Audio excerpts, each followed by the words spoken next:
Object. आपको कोई भी सेंटेंस या आपको कोई भी टेंस में जुमला बनाना होता है तो उसमें आपको तीन चीजों की जरूरत होती है, जो है सब्जेक्ट, वर्ब, ऑब्जेक्ट। तो अभी सवाल आता है कि ये सब्जेक्ट है क्या? Who perfect verb, who perform a verb.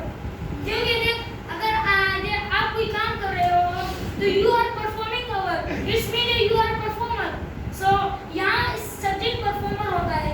यहाँ हमारे पास बहुत से सब्जेक्ट आई, वी, यू, जो आपने 4 नंबर 4 में पढ़े, I, we, you, he, she, it, ये हमारे पास सब्जेक्ट होते हैं। तो अगर यहाँ पर इसके बाद आता है वर्ब। वर्ब क्या होता है? जो एक्शन देता है। अगर मैं बोलूं आई एम टीचिंग यू, यहाँ पर टीचिंग क्या है? यहाँ पर टीचिंग वर्ब है। क्यों? क्योंकि मैं आपको पढ़ा रहा हूँ, यहाँ मैं कुछ एक्ट कर रहा हूँ, कुछ एक्शन कर रहा हूँ, मैं अपने आप को मूव कर रहा हूँ, तो यहाँ पर ये क्या होगा? ये वर्ब है।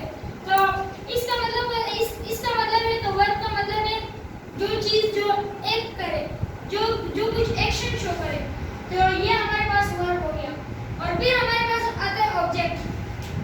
देखिए अगर मैं कहूँ आई प्ले क्रिकेट, तो इसका मतलब है आई तो सब्जेक्ट हो गया, प्ले मतलब एक्ट हो रहा है, एक्शन हो रहा है, प्ले, ये वर्ब हो गया। अब आता है कि क्रिकेट ऑब्जेक्ट।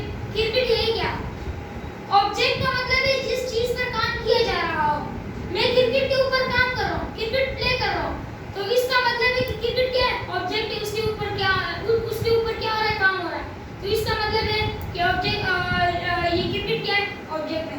तो ये हमारे पास मतलब सब्जेक्ट का मतलब जो काम कर रहा हो, वर्ब का मतलब जो एक्शन दिखाई दे, मतलब जो एक्शन दिखाए, और ऑब्जेक्ट का मतलब जिस पे काम किया जा रहा हो। तो अगर आपको कोई क्वेश्चन है तो आप बस फार्मूले की मीनिंग क्या है?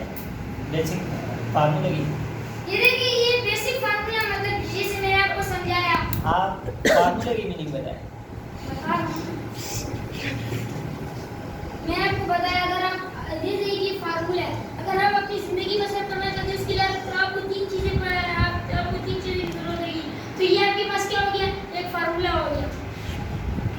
ये फॉर्मूले कि जिसके ऊपर काम किया जाए, गेट एंड डू समथिंग, मतलब जिसके ऊपर कोई काम किया जाए। अगर मैं कहूँ देख, अगर यहाँ पर एक जुमला है, शी स्पीक्स इंग्लिश, तो इंग्लिश के ऊपर काम किया जा रहा है, तो ये ऑब्जेक्ट है। नहीं मैं इसका ये अगर ये स्पीक्स है, एस क्यू है, पहले तो फिर स्पीक्स में एस आ गया, ये क्यू आर, स्पीक्स में ऐसा है। स्पीक्स देखिए ही, शी, इट के साथ वर्ब की फिफ्थ फॉर्म लगती है, इसलिए ये जो स्पीक्स है ये फिफ्थ फॉर्म इसलिए है। यहाँ पर शी है ना, शी स्पीक्स इंग्लिश, तो इसलिए ये प्रेजेंट का है। ये प्रेजेंट में शी, ही, शी, इट के साथ वर्ब की